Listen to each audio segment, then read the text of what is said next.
Hey, ladies, welcome or welcome back to Fasting for Her. I'm Crystal, your certified fasting and transformation coach, and I'm super excited about this lesson. I know y'all probably like, Coach, you always excited. I am. I pray all is well with you and your family, but in this lesson, we're going to cover the two eating styles. We're going to go a little bit more deeper.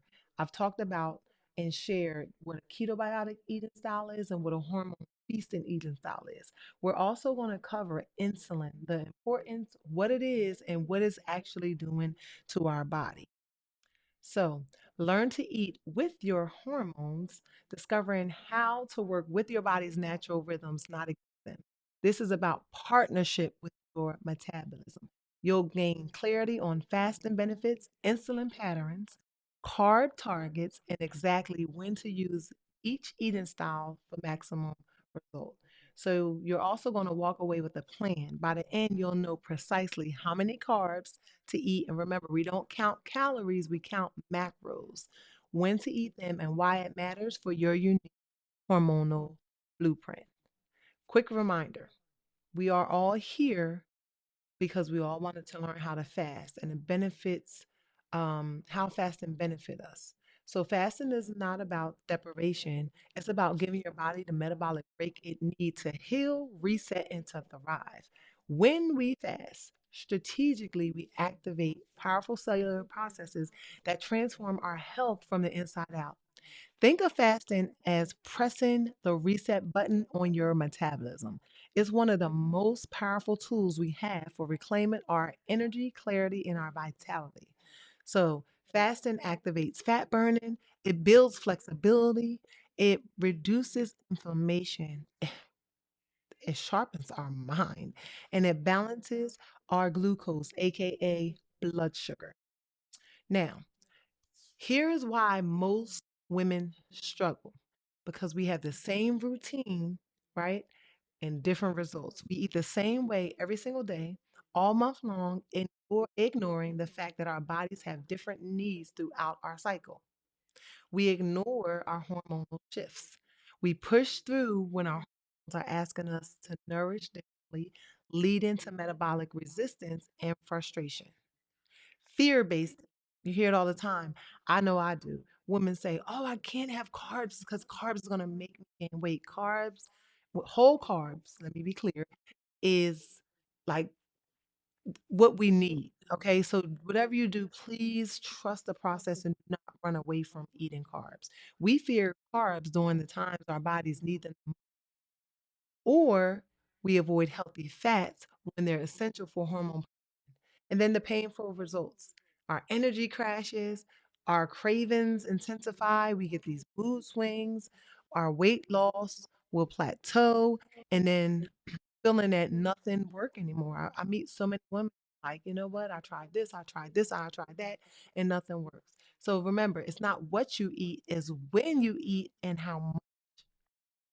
All right, so I really wanted to talk about insulin because we hear it a lot, but this is going to break down what it actually is and its job. So, insulin is a powerful hormone produced by your pancreas. They act like a key, unlocking your cells so that glucose, aka sugar, from your bloodstream can enter and be energy. When we eat carbohydrates, our blood sugar rises, right? And our insulin is released to move that glucose from the bloodstream into our cells. This is normal, healthy process and working when it's working correctly. So this is where the problem arises. When our insulin levels stay elevated too long, too often, when insulin is high, your body stores excess glucose as fat, particularly around your midsection. Even worse, high insulin locks the door on fat burning. So understanding insulin is the key to unlocking your metabolism. I'm gonna say that again. Insulin, take a screenshot of this page. Insulin is the key to unlocking your. When insulin is constantly high, high insulin means your body stays in storage mode, not fat burning mode. This affects far more than your weight and impacts your entire health foundation. When insulin levels remain elevated throughout the day, your body cannot access store fat for energy. Instead, it continuously stores more fat, particularly around our midsection. This constant storage mode prevents fat burning, it drives additional fat accumulation, and it creates persistent cravings and hungers that make healthy eating impossible. The cascading effects of high insulin. Metabolic dysfunction. Over time, insulin resistance develops. Remember, when I asked the question, do you know if your body is insulin resistant or insulin sensitive? And this is where using a keto mojo comes into play because we could be fasting, but the question is it working for you? Fasting works for everybody. If we find ourselves hitting a plateau and not being able to metabolically switch, now we can go back through the process of elimination. Maybe you have a high toxic load. Maybe we need to do some dry brushing. Like maybe we need a liver pack. There's so many reasons why we could be insulin resistant, but if we don't test or follow these markers, we will really never know. So over time, insulin resistance develops as your body stops responding effectively to insulin signals. Blood sugar stays elevated longer, creating a dangerous cycle that leads to pre-diabetes and eventually type 2 diabetes. And this is literally where it starts. If you can grasp this concept, hormone disruption. Excess insulin disrupts the delicate balance of estrogen and progesterone. This hormonal chaos triggers PCOS, worsens PMS symptoms, causes uncomfortable bloating, intensifies mood swings, and reduces fertility. Inflammation and immune stress. Chronic insulin spikes trigger symptomatic inflammation throughout your body. This inflammation accelerates aging at the cellular level and creates the foundation for chronic disease. Insulin is a hormone. When it's off, y'all, everything is off. Understanding insulin and cancer risk. And I'm gonna read slower. The growth signal connection. Cancer cells thrive on glucose, and high insulin keeps glucose readily available in your bloodstream. But there's more to this relationship. Insulin itself acts as a growth signal, stimulating rapid cell division throughout your body. Now, when insulin levels remain chronically elevated, the constant growth signaling can increase the risk of certain cancers. Research has linked higher insulin levels to breast, endometrial cancer, colon cancer, pancreatic, I have that little pancreatic cancer. Insulin is not just a fat storage hormone, it's also a growth hormone.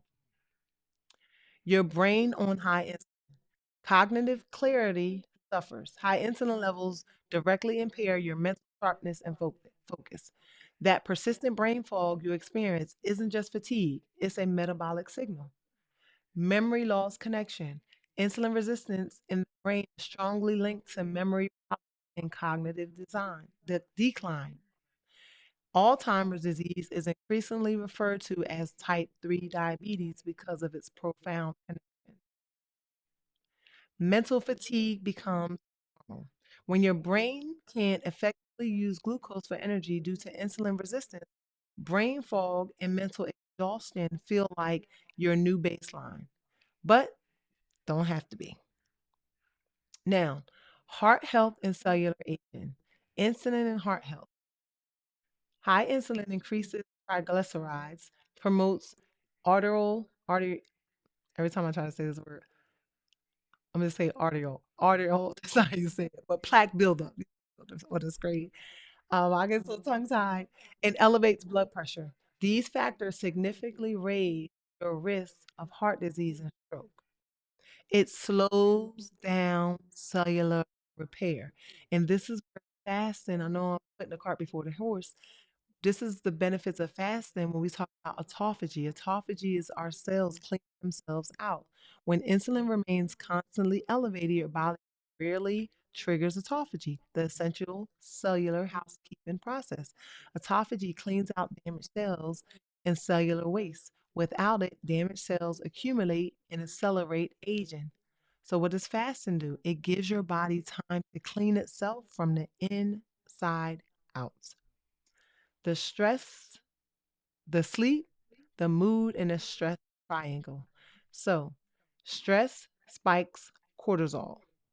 Chronic stress elevates cortisol levels throughout your day. Cortisol spikes insulin. Elevated cortisol triggers insulin release, keeping the levels high. Insulin affects mood. High insulin causes mood swings, anxiety, and irritability. Poor sleep worsens insulin. Inadequate sleep spikes insulin overnight, disrupting metabolism. So again, it's connected all of these, y'all. Insulin is a beast. And I had a conversation with a young lady like 3 days ago about her not being able to sleep. So I asked about her eating. I asked what she was eating, and I asked, has she been practicing the little fasting tips that I've given her? She has not. Rome wasn't built overnight, y'all, but day by day, little by little, your whole body, your whole like being will change if you trust the process and just don't quit. Remember, we talk about the N of one approach and then 1% better every day. Chronic high insulin can lead to weight gain and belly fat, type 2 diabetes and insulin resistance, PCOS and hormone imbalance, Alzheimer's and brain fog, heart disease, certain cancers, and inflammation and accelerated aging. Lowering insulin is not about getting skinny, it's about getting healthy. Now, what happens when insulin is too high? It shuts off our fat burning. When insulin is elevated, your body cannot assess access rather stored fat for energy. You literally locked out of your fat stores no matter how hard you exercise or how little you eat. And sometimes we'll do that. We'll say, I'm gonna have this meal, but I'm gonna go in the gym and I'm gonna kill it.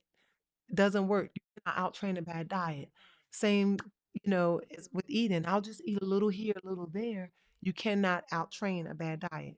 Your cravings will intensify.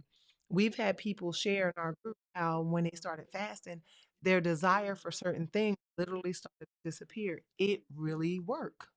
Cravings intensify. High insulin leads to blood sugar crashes, which trigger intense hunger and craving, especially for sugary and starchy foods that spike insulin even higher. Your energy will crash.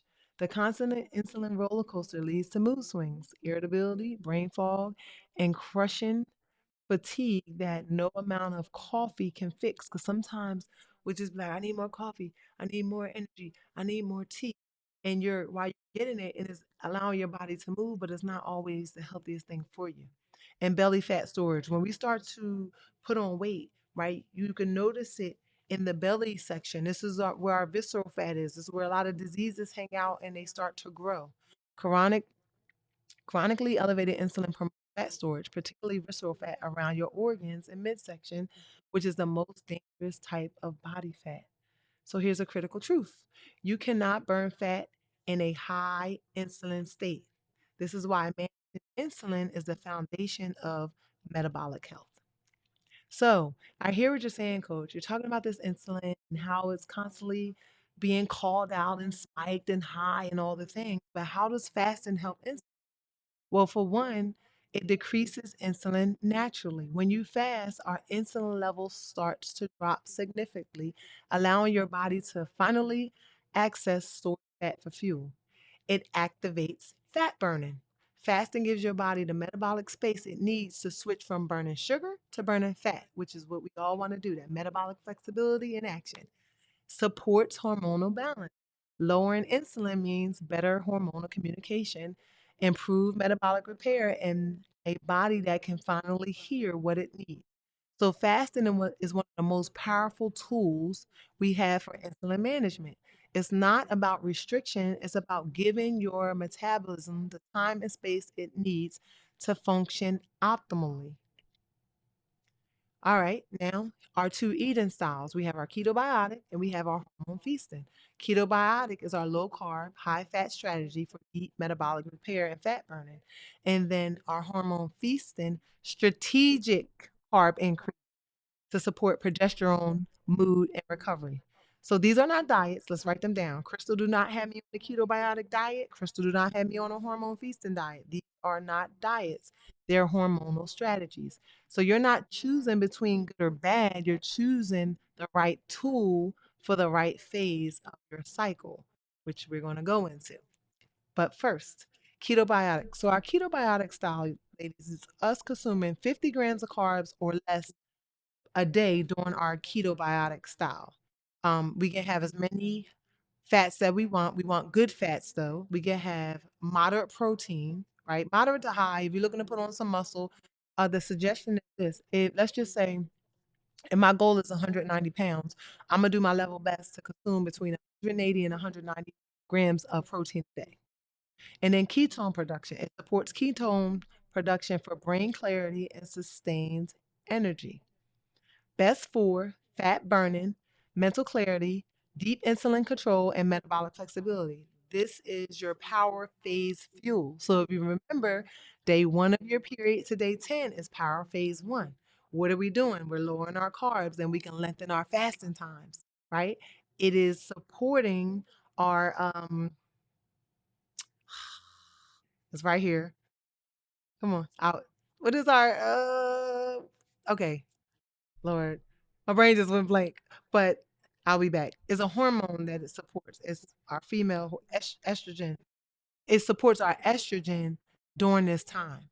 So remember, we have two power phases. We'll talk about the other in a second. And then our hormone feasting style. This is when we increase our carb intake 150 grams of carbs, healthy carbs, whole carbs. You got your oatmeal, you could dig into your fruits, your potatoes. You can make, I gave a recipe, get some, they're not called yellow potatoes, but those little small potatoes, you steam them, mash them with some grass fed butter and a little bit of sour cream, a little bit of Himalaya salt, pink Himalaya salt, and pepper. And when I tell y'all, and put a little bit of cheese on it if you want, it's so, so, so good. Nature's carbs, which is what I just explained. And then this is your progesterone building period. This is why we're upping our carbs. And our hormone feasting eating styles is going to be during our manifestation phase and our nurture phase. Our manifestation phase is day 11 to say 16, day 1 to 10, day 11 to 15, or just 16. 11 to 16. I'm gonna cover it in a second. But and then day 20 to the first day of your period is where you want to be calmer to yourself and you want to increase your carbs. So recovery and balance is best for mood stabilization, recovery and metabolic balance. Best for hormone production, mood support, quality sleep, and metabolic diversity. This is your nurturing phase. So again, just to recap, ketobiotic, we're gonna implement our ketobiotic eating style during our power phases. And during our power phases, we fast as long as we, and I'm talking to the lady with the period, okay, the woman with the period. Our hormone feasting eating styles is going to be during our manifestation phase and then our nurture phase. And we're going to hit a little bit on that.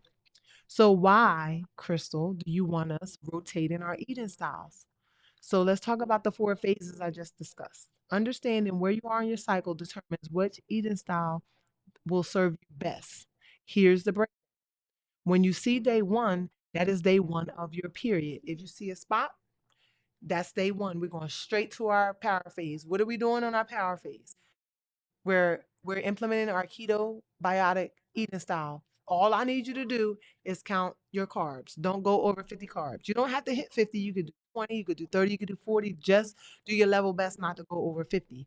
And I don't have it here on the slide, but our power phase is when we can increase our fasting length. So if you want to do a 24-hour, if you want to do a 36-hour, if you want to do a 72-hour, this is a great time.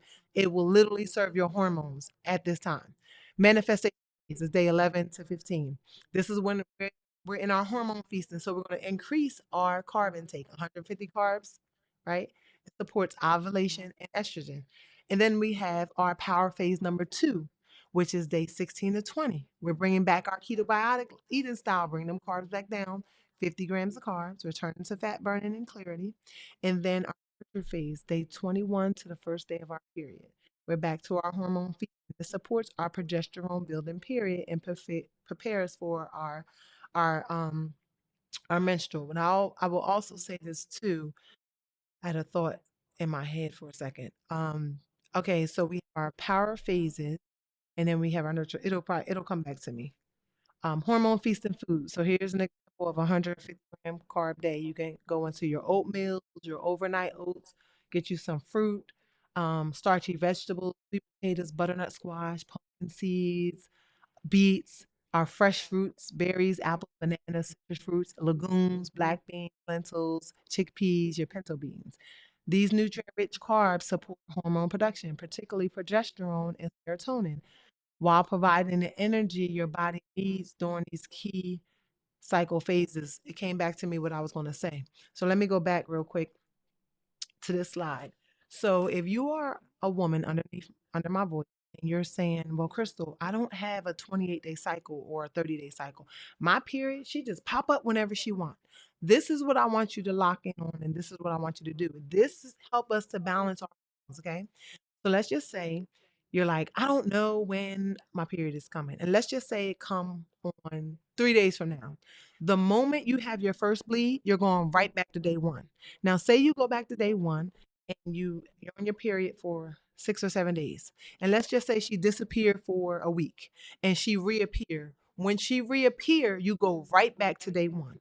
By you doing that and implementing your fasting protocols along with your eating styles, this is going to help to balance out your hormones. For those that are like, oh my gosh, and I'll get to the moon cycle in a second. So these are all my women that have a period. But when I go to the moon cycle, we're following this same pattern. And I'm gonna show you what your day one is. So this right here is for the lady that have her period. Day 1 to 10, 11 to 15, 16 to 20, and then 21 back to your first day of bleed. Okay. Now, our carb counting base count carbs, not calories, right? We focus on our total carbohydrates. So just to reiterate, I'm hear me say this over and over and over again. Ketobiotic, 50 grams of carbs or less. Hormone feasting, 150 grams of carbs. Okay. And prioritize whole real foods over anything that comes in a package with a long ingredient list. Okay. Read the labels carefully. Consistency beats perfection. Start simple. Track for a few days to understand where you are, then adjust based on your is not perfection, but progress, ladies. So you don't have to be like, oh my gosh, I ate 55 grams or 60 grams. You just don't want to get in the habit of going way over. We want to try to stick to it as best as we can to watch how this work for you because it will work for you. Now, connect insulin and eating styles. So our ketobiotic equal insulin lowering because we are lowering carbs is also lowering our insulin, right? 50 carbs keeps our insulin low, activates fat burning, and builds metabolic flexibility. This is your fat loss power tool. Hormone feasting equals hormone supporting. 150 grams of carbs provide the building blocks your body needs for progesterone, serotonin, and thyroid hormone production. Balance over time equals metabolic success. I'm going to read that again. Balance over time equals metabolic success. So that just means as you are starting to implement, you will you will notice your hormones balancing out the more you do it. You cannot do this for 1 week. You cannot apply this for 1 month and think that, oh my gosh, I've arrived. Everything is fixed. For we all are different bodies. We all have different makeups. Some of us, it might take 2, 3, 4 months. Some of us, it might take 2, 3, 4 weeks. We don't know. But if you stick to the process, remember progress over perfection. Reframe your thinking. High carb days do not equate to cheating days. They are strategic. You are not breaking your diet. You're supporting your hormones exactly when they need it the most. And a lot of times we don't understand that. Here's an example of your ketobiotic foods. We have our proteins, healthy fats, avocado, MCT oil, which most of us are consuming every day with our tea and our coffee, extra virgin olive oil. If you can get organic, anytime you can get anything organic, go for it because that means there's no pesticides. Leafy greens and then low carb vegetables like your broccoli, your cauliflower, Brussels sprouts. I love spaghetti squash. Focus on nutrient dense foods, whole foods that keep insulin low while providing essential nutrition for optimal metabolic function. And here's an example of a ketobiotic day: scrambled eggs with some avocado, wild caught salmon over some mixed greens, lettuce wrap burger and some vegetables, and then MCT oil boosts in your coffee, smoothie, your tea, and that help with sustained ketone production. Here's an example of a 24-hour hormone feast. So here we have our oatmeal and berries and a little bit of almond butter or peanut butter. Our quinoa vegetable bowl, baked sweet potato with some black beans, magnesium-rich foods, pumpkin seeds, dark chocolate. So you notice hormone feasting right before our period. We have these cravings of chocolate sometimes, or we want a crunch, or we want a potato chip. I shared with y'all those potato chips that literally have potatoes, Himalaya salt, and cooked in avocado or olive oil. Okay. Notice how we're still eating whole, nutrient dense foods, just more of them strategically. Now, choose your eating style. So, my question is, what phase are you in today? Do you need 50 grams of carbs or 150? Say it out loud and commit to it. Speak your intention. Tomorrow is a ketobiotic day. I will eat 50 grams of carbs to support my hormones. This is your moment. You stop guessing and start honoring your body's wisdom. So, ladies, make the decision now. Okay, so some of you have heard me talk about period, 28-day cycle, 30-day cycle. And you're like, girl, I don't have that anymore. Hysterectomy, me, like myself, years ago. It's been 23, 24 years since I've had my 23 years since I've had my hysterectomy. So I don't have a period. So the moon cycle method line up with those of us that have a menstrual. So this is for women without a period. If you are in menopause, have irregular cycles, a post hysterectomy, or in postpartum, you can still cycle sync using the moon as your guide. Okay, this approach maintains the same metabolic variation and hormonal support, just with a different timing method. You're not excluded from this work. You are simply using a different map, and the map is this. So you can Google or go look for the moon anywhere, it's everywhere. Or reach out to me. A new moon equal day one. What do you mean by that, Crystal? When you go to look up a moon calendar, if it tells you on the 25th it's a new moon, that is going to be your day one. Okay? We go through the same flow as if we had our menstrual. So a new moon is day one. So we have day one through day 10. That's our power phase. We're going to apply the ketobiotic eating style, 50 grams of carbs for a deep metabolic reset. Days 11 to 15, they call it a waxing moon, but this is our manifestation phase, hormone feasting. We're going to increase those carbs to 150 grams of carbs a day for energy and hormone support.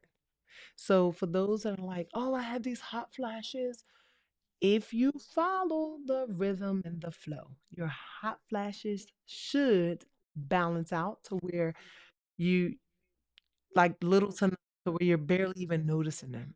It's all tied to our eating, ladies. Days 20, days 16 to 19 is our power phase number two, ketobiotic eating, 50 grams of carbs or less to return fat burning. And then we have our, they call it the warning moon, which is our day 20 to our next new moon. This is our nurture phase. We increase our carbs during this time, right, for rest and recovery. So you can track the moon. You literally can Google it. You can reach out to me, or if you Google when is the next new moon, and all you do when you find it, like let's just say you looked it up for this month, and today was the 10th, but the new moon was the second. You go back to the second, put your finger on it. That's day one. The second is day one. The third is day two. You literally count over to see where you are at in this cycle. Why the moon cycle works. It maintains metabolic variation. You still get the powerful benefits of rotating between low and moderate carb days, preventing plateau and adaptation. It supports your mood and sleep in menopause. The strategic carb increase during warning moon phase supports serotonin and melatonin production when you need it most. Reduces cravings and weight gains, breaking the monotony of eating the same way, reduces the binge strict eating cycle that leads to menopause and weight gain. And then building consistency keeps women consistent and empowered, even with a menstrual bleed to track, even without a menstrual bleed to track. You have a rhythm and flow. So, your transformation, ladies, start now. Track your cycle or the moon cycle today. Choose your carb target. Are you ketobiotic, which is 50 grams of carbs or less, or are you hormone feed? which is 100 grams of carbs. Plan out your meals. Look at the sample days. Write down what you'll eat tomorrow that fits your target. And then take action. Stop waiting for perfect conditions. Start tomorrow with one intentional day aligned with your hormones. Here's our final takeaways. Take a screenshot of this. We have Ketobiotic, 50 grams of carbs. Hormone Feasting, 150 grams of carbs. We rotate the styles. We do not diet. Variation is your power. Stop fighting your body with rigid rules. Supports insulin and hormones. When you manage both, everything changes: energy, mood, weight, and clarity. So, transformation doesn't happen from one perfect week or one perfect month. It happens from consistent, hormonally aligned action over time. You now have the knowledge. The only question I have for you is, will you use it? Because people say knowledge is powerful. Nah, applied now, knowledge is powerful. So honor your hormones and your body will honor you. You are not broken, sis. Your body is not working against you. You've simply been using a wrong approach from your unique hormonal blueprint. Now you know better, you can do better. Your metabolism is waiting for you to lead with wisdom, not willpower. This is your invitation to step into a new relationship with food, with your body, and with your health. So, thank you for listening. If you have any question, please do not fail to ask. We are next going to we're going to go back over our fasting protocols also. So you may have, we do have it in the archives. So you may say, you know what? Okay, I got my eating down. I got my eating down for my power phases, but how long should I be fasting? We have a chart already created for that. The power is in your hand. Your future is in your hand. It works. Just be kind to yourself. Remember the N1 approach. And also remember, I am support you. It's amazing. This is some amazing information, ladies. I wish we all could say, wish I knew then what I know now. But being a seasoned woman that I am really grateful for learning this. So I have total control over what my future years look like when I turn 55, when I turn 60, when I turn 70. I am preparing myself right now. But when we talked about those insulin spikes, that's real. Like, and we go and we don't pay any attention to it. We eat when we want. We sometimes eat what we want. And it's not always about eating what we want, but it's also about when we eat. Because if you are eating from morning to night, guess what you're doing? Your insulin is spiking all day long. You just saw red. Google it. This is real information. These are real studies. This is the real deal. Pre-diabetic, you can reverse it through fasting, but we have to be willing to sacrifice today so that we can win tomorrow. All right. Love y'all. I'll talk to you soon. Peace.